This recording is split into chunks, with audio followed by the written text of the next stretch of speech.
If you'd like to support our efforts, go to patreon.com/Omaha and consider becoming a patron for a few dollars a month. Welcome to the North Omaha History Podcast with noted author and historian Adam Fletcher Sassy. Each week, Adam takes you on a guided tour through Omaha's dynamic past. Growing up near 24th and Fort, Adam's imagination was always lit up by what was. As a young paper boy, he visited that intersection every day, with Mr. L's being a highlight of his route. Mr. L was a OTB bookie who ran a jitney service and all kinds of other services from his office. North Omaha was a moving, lively place all the way into the 60s. But there's also the stories of the riots. On a previous podcast, we talked about the Jack Johnson riots, the lynching of Will Brown in 1919. The riots of the 60s, this is Adam speaking, the riots of the 60s were consequences and not the causes. Talk about that, Adam. So one of the things to keep in mind, Steve, and you begin to hint at it right there in what you said, the riots that happened in the 1960s, they didn't just come out of the blue.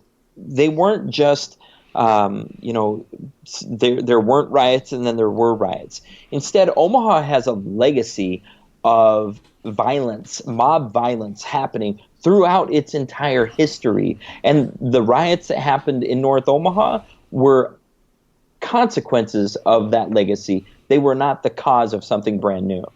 Now, the difference is that race became the major factor. So all the way back even before the Jack Johnson riots in 1910 and before the Will Brown lynching in 1919, we have stories of lynchings that happened in the 1880s. We have the Omaha Claim Club in the 1850s and 60s. Man, these things go on and on. There were all kinds of labor riots and disputes. There were ethnic disputes that happened in South Omaha. There were all kinds of different violent events that led up to these times. So they were really the consequences. Now, the other thing to remember is that they were the consequences of Omaha's system of racism that has kept that city in check for more than a century. And I don't say that lightly and I don't say it easily, but I do say it honestly. And it's something that I think that the city needs to face up for itself and something that we can explore right here. For instance, let's look at the first riot that happened on July 4th, 1966. That riot, it was a hot, hot summer night. It was over 100 degrees, and there were about 30 or 40 kids, young people. We don't know their ages. It's speculation by the World Herald when they say it was young people, because they didn't interview the rioters. Instead, it was some reporter standing on the corner saying what he saw. And he described it as young people who were standing on this corner. And apparently, super hot night, over 100 degrees, July 4th, you have African Americans who were systemically segregated in North Omaha, and because of the economics of the city, because of the culture of the city, and because of the de facto segregation in Omaha, they couldn't get jobs in other parts of the city that would pay them money. They couldn't get housing in their families into other communities. They couldn't access the educational opportunities that white people enjoyed. And so they were frustrated. The African American community was frustrated. Now, I volunteer all of this as a white guy in America today, so my vision can be skewed, and I'm wide open for criticism here. But I want to say that the roots of that riot on July 4th, 1966, were purely racist. They were racist because of those ways that African Americans were shut out from the general American society that people were enjoying up until that point. And that shutout, what happened when these young people congregated on the corner of 24th and Lake, they looked at a neighboring business and they said, hey, throw a rock. And they didn't even say it, they just did it. As an outcome of all of that system of racism and white supremacy and those different things that factored into there. So they threw the rock through a window, a plate window, and it smashed it. There was a bakery, and then there was a grocery store, and then there was a hardware store, and then there were all these other businesses that were right there at 24th and Lake that became the targets of this violence that went on all night long. Police came in riot gear, and they started beating up these African-American men and women, and they chased them back to their homes. And that was the first riot that happened on July 4th, 1966. It wasn't the last one, though. Later on that summer, on August 1st, there was another riot that same summer because the heat didn't go away. And the lack of services for African Americans in the neighborhood where they lived didn't go away. There was an entertainment desert, I call it, where the movie theaters that were in the black neighborhood shut down, that were in the near north side and the Long School neighborhood and around 24th and Lake. They closed. They were gone. They were done.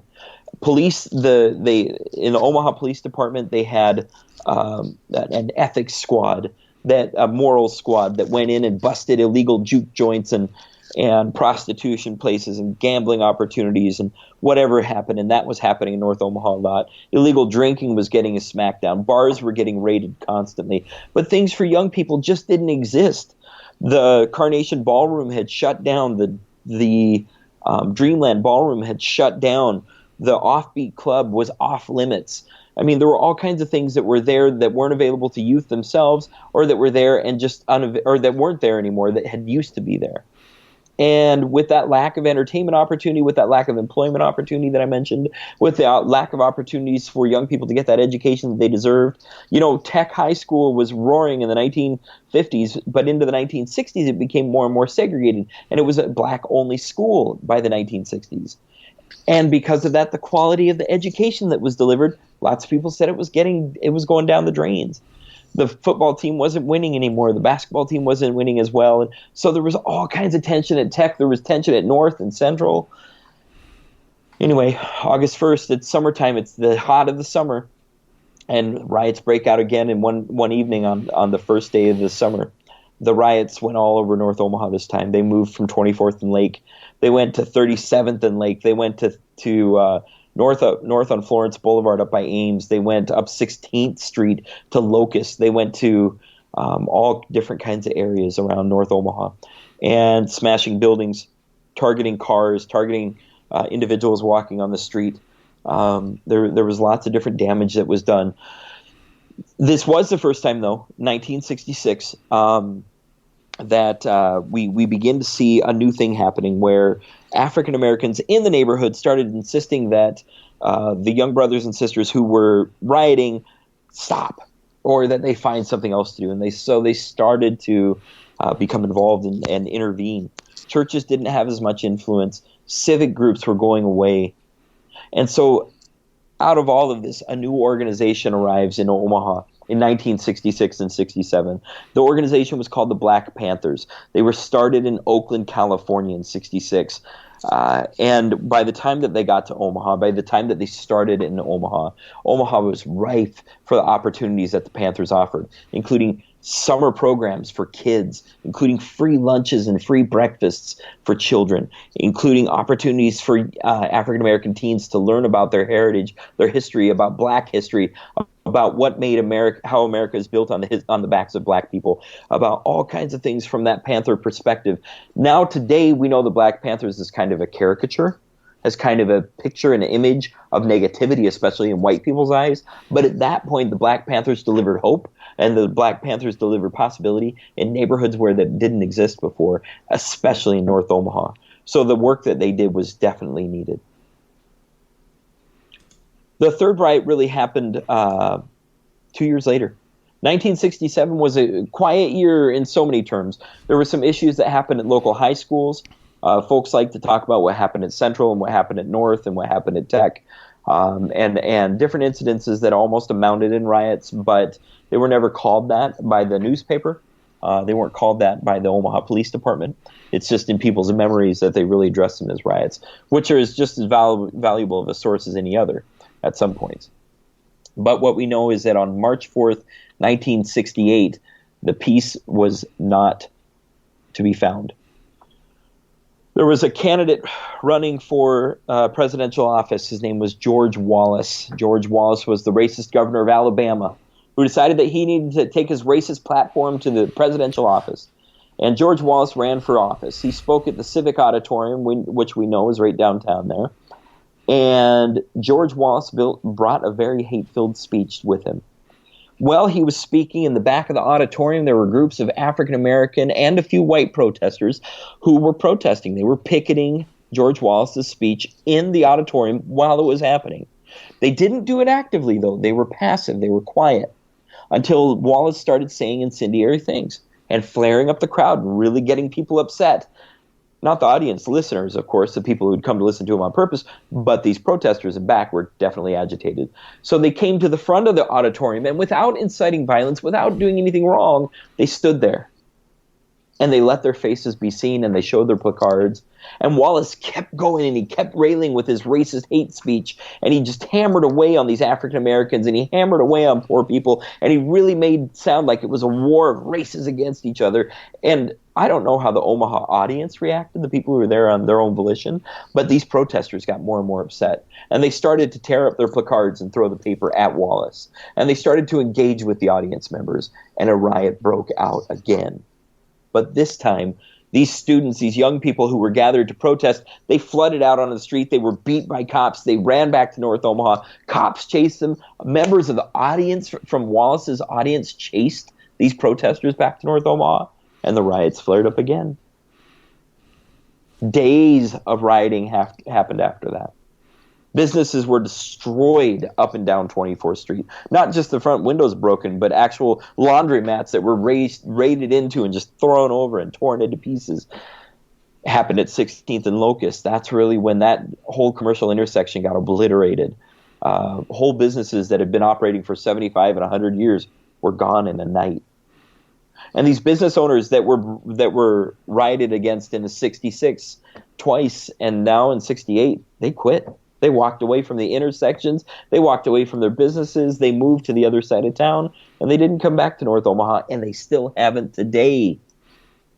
Now, one of the things that came out of that riot in 68 was a barber who worked at 24th and Spencer in what's called the Spencer Street Goodwin Barber Shop, or Goodwin's Spencer Street Barber Shop. And this barber, he was a young guy. He had gone to a year of law school and got kicked out. His name was Ernie Chambers. And Ernie Chambers there in 1968 went down to the crowd, and he helped calm the crowd. He brought the students down. He went to Horace Mann Junior High, which we know now as the King Science Center on Florence Boulevard, and he calmed the students down so that they wouldn't riot. Ernie got into it right then. That was his entry point. That was his foray. He'd been active in the community beforehand. He'd been doing things with different groups and having different affiliations, but we know that that was the day when he showed up. And that laid the course of the rest of his career that we still know him for today. Bless Ernie Chambers and his continued commitment to representing the people of North Omaha. Then the fourth and last riot that happened, Steve, was on June 24th of 1969. That was the day that a young African-American teenager, her name was Vivian Strong. She was 14 years old. Her and a group of friends were playing in an empty apartment at the Logan Fontanelle Housing Projects that used to be at 24th and Paul Streets. There were more than 100 apartments there, but this one had an empty unit. And the cops got a call that they needed to come down and bust the group of kids who were playing in this empty apartment. They had a record player going, and they were having a little dance party. Vivian was 14. Her older sister was there. She was 15. There were other 14, 15, 13, 12-year-olds there. The black cop, there was two cops that came down in one cruiser. One cop went to the front, one cop went to the back. The black cop went to the front. It was a longer walk. The white cop went to the rear of the building. It was a shorter walk, and he came into the alley, and the girls had heard that there were cops coming, so they ran out the back door of the apartment into the alley. This cop, his name was Loader, L-O-D-E-R. He pulled out his gun, and he shot Vivian Strong in the back as she was running away. After he yelled, "Stop, freeze," he shot her. The black cop came around from the front to the back when he heard the shot. His last name was Smith, Jimmy Smith. Smith tackled Loader, took his gun. Said, "What did you just do?" And they went down to Vivian, and she was dead on the spot. The neighborhood broke out in riots that night. Hundreds and hundreds of people gathered on 24th Street. They gathered on 16th. They gathered on 30th. And they smashed, and they burnt, and buildings burnt down. After 2 days of rioting, the Nebraska Army Guard showed up and intervened. They used their guns to protect firefighters who were going to fight fires. They used their guns to make people go home. They used their guns in every way that they could to shut down that rioting. And when the last riot was done in 1969, there were a lot of buildings destroyed. They say more than 25 businesses were burnt out of North Omaha in those 3 years between 1966 and 1969. My research has shown that now, and an interesting thing for me, my research has shown that in the years before the riot, leading up to 1966, between the late 1950s and the early 1960s, particularly between 1963 and 1966, more than 25% of all businesses in North Omaha moved west of 42nd Street. 25% of all businesses in North Omaha moved west of 42nd Street after 1963. What happened in 1963, you ask? The United States Congress passed the Fair Housing Act and said that the United States of America had to become integrated. Well, that didn't really race and happen in Omaha very quickly. But it did force white people to move from North Omaha with very much speed, leading in 1963. And they moved their houses and they moved their businesses. They moved entire churches west of 42nd Street and then west of 72nd Street. And we know today that it's still happening. They moved west of 90th. They moved west of 106th. And these middle-class white families are getting further and further out on the outskirts of Omaha. But and the neighborhoods that they're moving into are whiter and whiter than ever before. There is less integration. What the statistics show us today is that there's less integration in Omaha, Nebraska today than there was in 1963 when white flight began. So the riots weren't the cause of North Omaha's 24th Street falling apart. The riots weren't the cause of 16th Street falling apart, of the businesses leaving, of the families suffering, of the economy blowing up. The riots were the consequence of white flight. The riots were the consequence of systematic racism. The riots were the outcomes and the consequence of years of segregation in Omaha. So what we can see from all this, Steve, is that the riots were consequences, not causes. And that's where North Omaha is today. More than 50 years later, it still hasn't recovered. Our next program is going to be on racism in Omaha, including early racism, Omaha's Greektown riot, and the birth of a nation plays in Omaha. If you'd like to support our efforts, go to patreon.com/Omaha and become a patron for as little as a few dollars a month. And if you like this program, tell your friends to listen. You can check out Adam's great selection of books on Amazon. And Adam, how can we reach you? Yeah, on NorthOmahaHistory.com, there's a contact page. Hit it up. There's my phone number. There's my email address. Check it out and let me know what you think. Thanks for listening to the North Omaha History Podcast with noted author and historian Adam Fletcher Sasse. Join us next week as Adam takes you on another guided tour through Omaha's dynamic past.